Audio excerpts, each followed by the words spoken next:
guys, this is Bella today with Cat Village and Caribbean American Passport. And today we're going to be having a quick chat with the cast members of Fat Ham. You're going to let us know a little bit of what to expect for those who haven't seen the show and for those who have. But of course, you guys want to go ahead and let me know a little bit about you guys. I'm Patrece Bloomfield. I play Tidra, the matriarch in Fat Ham. I'm a local artist, a local actor around the area along with most of my cast members, and I'm just happy to be here. Yeah. I'm happy to have you here as well. And how about yourself? How you doing? My name is Lee Kelly, shall I say. I play T.O. in Fat Ham. I'm the cousin in the production, and kind of like the safe haven. Yeah. The wise one, offering all the wise decisions, the other thing to do too, you know. And just like Patrece, I'm a local actor here in the area, podcaster as well, artist. And so, yeah, I've been really enjoying this process. First season at Shake, so. Woo! Congratulations. Well, we're happy to have you guys here and happy to have you guys discuss a little bit more about what we can expect, the audience can expect. So I do want to go ahead and ask you a couple questions. Starting off, for the people who may not know about the show yet, how would you describe Fat Ham and what the audience can expect from Well, one of the things that I can say about Fat Ham is that it is a great window seat to something that we see every day. You know, it's a great window seat to people we see every day, to a lifestyle we see every day. Everything, it's an everyday type of production, you know, and it checks all the boxes for anything as far as a viewer that you would want to see in a production. So that'll be my main reason to come to see it, because it feels good. You know, it feels good. It feels good. I tell everybody that Fat Ham is the easiest way to put it, which you'll see on the description is, I call it the black comedic version of Hamlet, right? Modern day. So there's no thee, thy, thou. Is that a word, thou? None of that is in there in the conversation.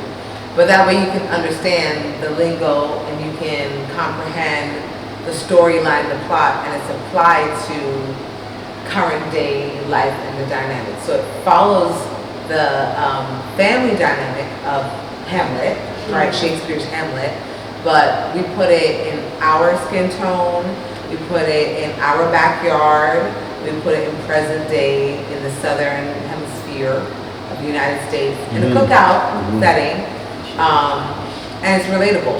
It's so relatable, it's funny, it's thought-provoking, it's heartfelt, it's eye-opening, and like Lee said, you know, all the things in one. You know? Yeah. Okay. Well, kind of touch base on the next question I was going to have, because essentially I do know that this is based on a Shakespeare story. I love Shakespeare. I love the Where Art Thou. I love all of that. But I was expecting to get a little bit of that, so it's good to know that, you know, something a little bit more understandable for the main audience that's not familiar. But let me just go ahead and go straight to the question. Maybe you can give me your take on that. So the play is inspired by Shakespeare, Hamlet, but it takes place in a modern black southern backyard cookout. So what makes this version of the story feel so fresh? I think just what we're talking about, the topics, the queerness, the legacy, everything that Fat Ham is right now. Either you're going to be okay with it or you're not. You know what I'm saying? But at the end of the day, I believe that's what keeps it fresh, is that the topics that we're talking about are things that are going on literally right now. Yeah, and it's things that you don't necessarily think will come up. The setting is the backyard barbecue, right? But you don't necessarily, I mean, I can't speak to everybody, but you don't necessarily expect to go to your auntie's house to talk about generational expectations for those things to come up, right?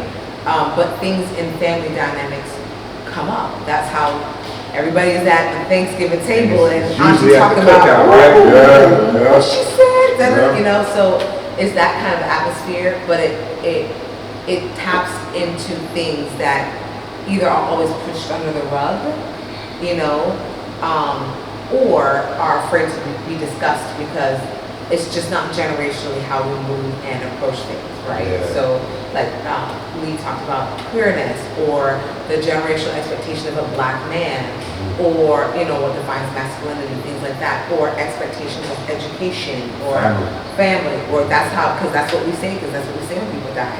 There's so many small things and big things that make you realize that this show is also bringing to light things we don't acknowledge or don't approach because that's just how we do it. It's just how we do it. Because that's what we do. It's culture. Culture, right? And it shines light on those things in different angles. It kind of make you want to say, but is it? You know what I'm saying? Yeah. Like, is it really the right thing we've been doing? Right. Like, it's a challenge. It's truly a challenge. Yeah, for sure. yeah, I guess you're thinking. Okay, well, definitely. I need to see this show. You guys are doing something new today, right?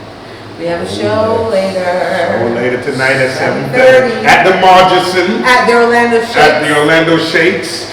Not only tonight, but to the 29th too. Okay, so we definitely have to go check you guys out. Absolutely. So I'm excited. Well, let me go ahead and go into the next Okay. question now. So the entire show takes place during a family barbecue, as you already mentioned to me, and a little background info on that. But how does that setting influence the energy and the storytelling on stage? I think, well, what it does, right, is when you go to your barbecue, when you go to your family barbecue, what's so crazy and how it gets crazy sometimes is you ain't seen Cub for 20 or however many years. And so let's just say there's some drama. Let's ride on that. Let's just say there's some drama. You ain't seen Cub 20 years. So half of the reason why a lot of these functions, there be a lot of hostility there is I ain't seen you long enough to talk to you. This is my first time seeing you. And then I want some drink. And a lot of other stuff. A lot of stuff is influencing now the behavior. And so I think the cookout plays into itself what already is underlying in the drama of the family. That probably Auntie don't know about. Auntie ain't probably know the cousins was beefing, you know what I mean? And we get to the function and this is the first time we see the cousins cussing each other out. Like, whoa, wait. Right. But that's the beauty of the function. It's crazy, but the function brings that out. And when you think of a cookout, I mean, unless you just don't like your people, you go to a cookout expecting good food, laughs, games, a good time, right? And so because you have scenes where we're all together, you have scenes where it's just the adults, you have scenes where it's just the cousins and the kids, right? And so you get to be a fly on the wall to see real life kind of conversations and kiki-kiing amongst all the groups. And I think the way it's written, it is so adaptable, and it mirrors so well what we do today. You know, if I have a cookout at my parents' house, we're doing the same thing. If my cousin comes over and it's just the cousins, we're going crazy. You know, if it's the aunties and uncles, y'all ain't know nothing about this. This is back in our day. It's the same, it's the same thing. So I think if you like a good cookout, because it's the cookout, the energy is already laid back. We come in expecting a good time and laughs. It's within the laughs and the music that stuff happens. It doesn't necessarily start out with that. It just it happens within it, so you don't expect it. So something that It's the beauty of the function, man. It's just you come together, and then throughout the course, all of this comes out too. You know what I'm saying? Yeah. You get to see how it plays out and how it resolves. For sure. Which is awesome. Okay. I need to go to a barbecue. Correct. Yet. There's one happening Have you at the Shake. ever been to a barbecue? I'm too Latina. Excuse me? I mean, we have our own version of a barbecue, but it's not the same. Everybody's welcome to this barbecue. There's definitely some aspects that are the same, but the food isn't the same. For sure. But of course, the family dynamics and everything, it's all the same. It's okay if the food's not the same. The atmosphere is the same. Yeah. Everybody loud, somebody gonna be cussing, somebody gonna be drunk. Somebody's on drink. somebody's on the barbecue, Yeah. messing something up. But no, definitely. I hear you guys are gonna have food there too, right? Oh my gosh. Barbecue food. Yeah. So our show to set the tone. one of our sponsors, we have food in the show, right? So it's sponsored by Pink Floyd, which is awesome barbecue spot. And so there's certain nights that we have the barbecue available for purchase. to the show. And which is awesome. I mean, like, it is, when I tell you it's good, at the end of the show, everybody's like, which one is my plate? I want my rib. I want my rib, because it really is that good. But Bloomfield is the company that provides the food that we are actually partaking of on set. And it's real food, and they're partners with us, and so they'll have food for sale as well. But yeah, it's like the only thing we don't have on stage, y'all, is liquor. That's fine though, because if I can enjoy the barbecue while eating the barbecue, I think that's enough.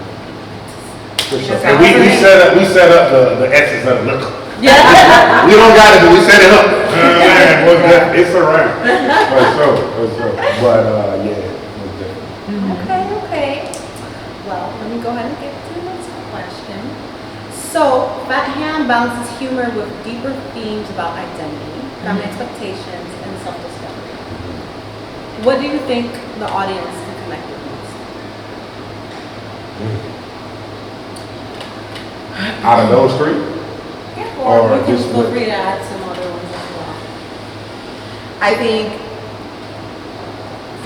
one of the biggest things I think that they'll be able to connect with most is coming out. And I don't necessarily mean like gay, not gay, queer, not queer. I mean literally just admitting the thing that you've never felt you've been able to share with your parents, the adults in your family, because that's not what we do, or that's not how we do it, or that's not the expectation, right? Whether it's a career choice, whether it's, who you like, where you live, it doesn't matter. I think that's something that most people, if not everybody, can relate to some degree in their life, because everybody didn't pick the career that their mom and dad wanted, right? Or like what their mom and dad think they should like, or whatever, go to church, don't go to church, blah, blah, blah.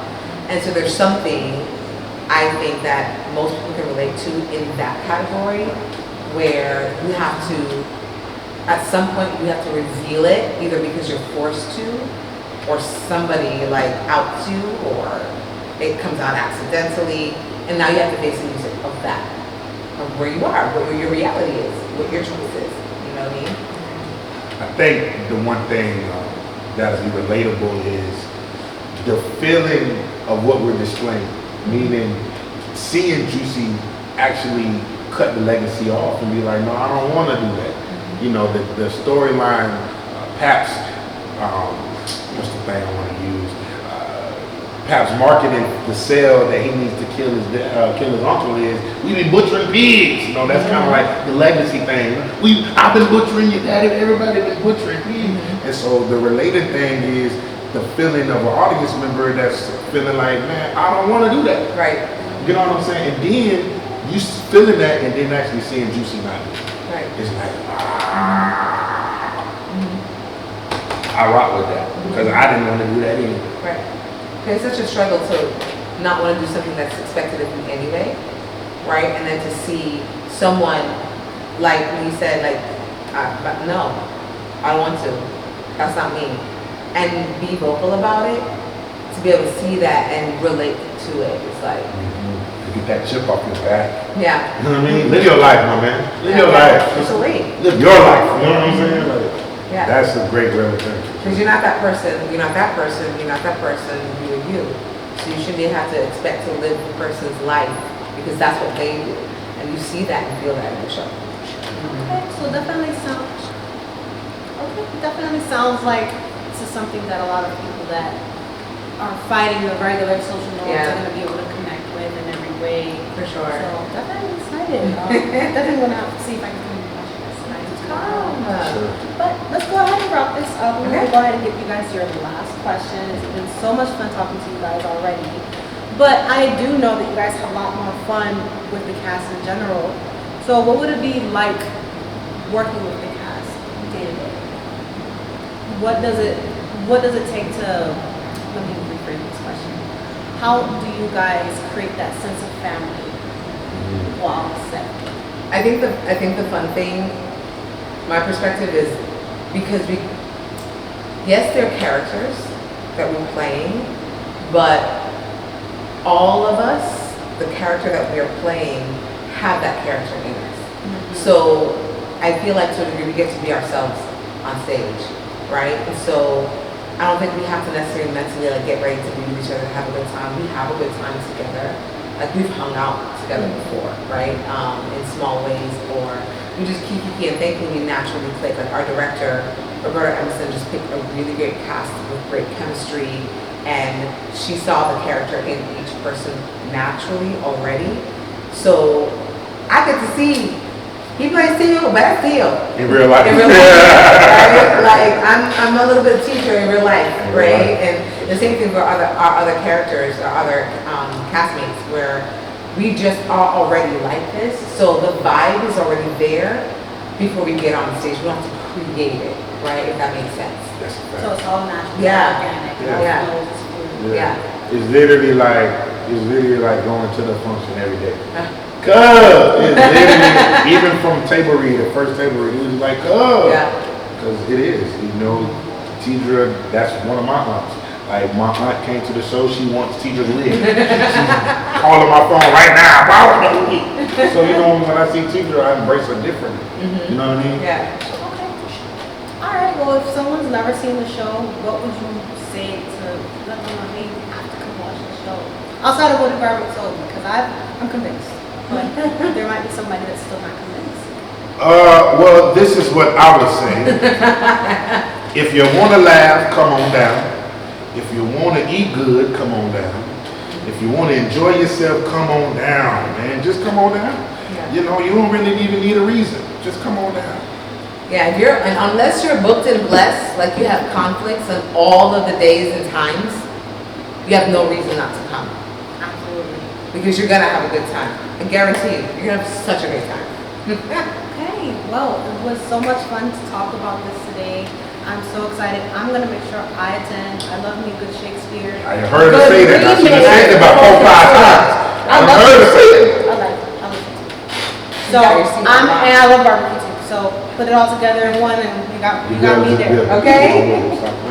So you guys, make sure you guys go ahead and get those tickets. Let's go see Fat Ham together. Thank you guys Tickets so starting much. at $38. We're gonna be there till the 29th, and we at the what? The Margins. At the Orlando Shakes Theater. All right. Well, thank you guys for having us, and that's a wrap. Thank you.